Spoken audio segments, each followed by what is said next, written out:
Spare, the Diana pictures. Following the furore over Harry the Nazi, Prince Charles, as he then was, dispatched him to see the chief rabbi of Britain.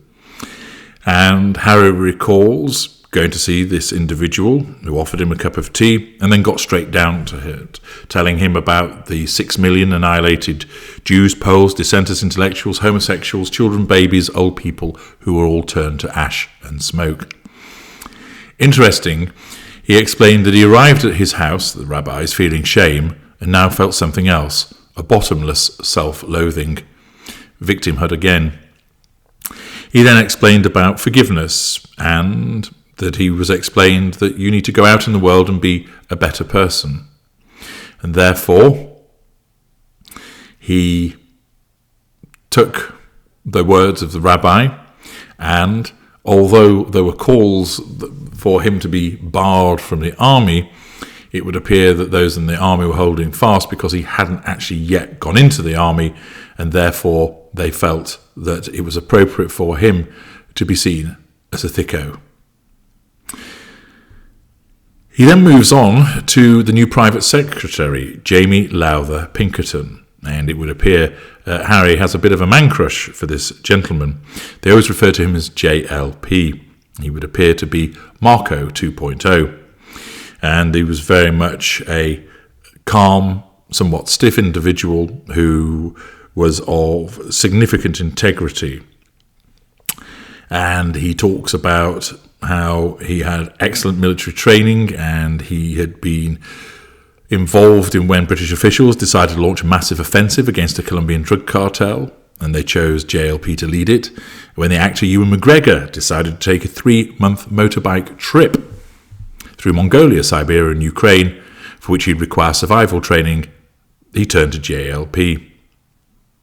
He explained that he apparently was very much of a truth seeker, and therefore he asked him to get the secret police files in relation to his mother's crash.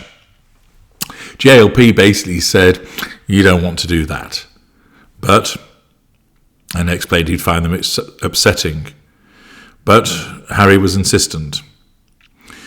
He explained that a few days later he was taken to a tiny office and was handed a brown do not bend envelope. And he said he decided against showing all of the police files and removed the more challenging ones for Harry's sake. Harry admits that he was frustrated by this, but accepted JLP's good offices in that regard, and he thanked JLP for protecting him. Harry was then left alone, and he started to look at the photographs.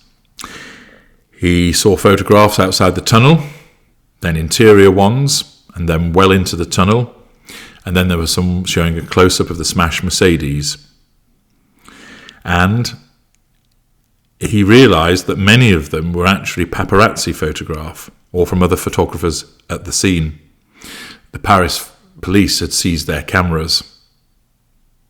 Then he moves on to the more detailed, and he saw the lifeless body of Mummy's friend, who he now knew to be her boyfriend. He saw the photographs of the bodyguard who survived the crash but been left with gruesome injuries. And then there was the driver who was dead. And then lastly he came to the pictures of his mother. And he said, or rather he writes, there were lights around her, auras, almost halos. How strange. The colour of the lights was the same colour as her hair. Golden. I don't know what the lights were. I couldn't imagine, though I came up with all sorts of supernatural explanations. And again, this individual who's grieving over his mother is very easily seduced by the spiritual. But then eventually he realises what they were. And he realised that they were flashes. And he realised that he could see the reflections of the photographers, the paparazzi, reflecting in the metal of the vehicle and the glass. And he describes how they chased her and they never stopped shooting her as she lay there unconscious or semi-conscious, just shooting and shooting and shooting. He didn't realise that they'd essentially, as he writes, feasted on her defenceless body. He hadn't realised that the last thing that his mother ever saw was a flashbulb. And he then says that he looks closer and he sees that actually there are no visible injuries. And she was slumped, she was out of it, but she didn't actually look that bad. And apparently doctors at the hospital couldn't stop remarking how beautiful she was. He said that he tried to make himself cry, but he wasn't able to, because she was so lovely and so alive. He then muses on the fact that perhaps JLP had hidden some more gruesome photographs, and then he slammed all of this shut and thought, she's hiding. He'd asked for the file, but reaches the conclusion that it didn't prove anything other than his mother was in a car crash and looked generally unharmed. And that was it. Indeed, rather than proof, he discovered yet more reasons for rage. And he then said that the red mist came down, and it wasn't a mist, it was a torrent.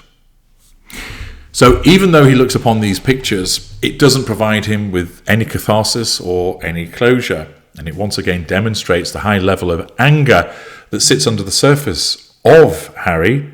And this is numerous years later, that looking at these photographs doesn't give him the answers that he seeks, but instead sets him off. It triggers him. It also demonstrates that if he was receiving any therapy around this time, it wasn't doing much for him whatsoever. It causes him to see his mother. Again, it seems almost the serene way that she was lying there and the way that he still cannot accept that she's dead shows a very deep-seated problem for Prince Harry in being unable to accept this. Now, again, is all of this accurate? Is he remembering all of these things appropriately? Or is he perhaps almost seeing it all through the lens of something where he's idolising her still? It's clear that he does, with so many comments. It would be interesting to know what William thinks about all of this in relation to the obsessive nature that Harry shows vis-a-vis their mother. Coming up next, it's about the army, and it's rather interesting, the level of detail that's provided, and also the experience that Harry has, which reveals quite a lot about certain aspects of his character. We'll get to that and find out more about what that tells us about him, and also setting things up in relation to his involvement with Harry's wife. Join me there.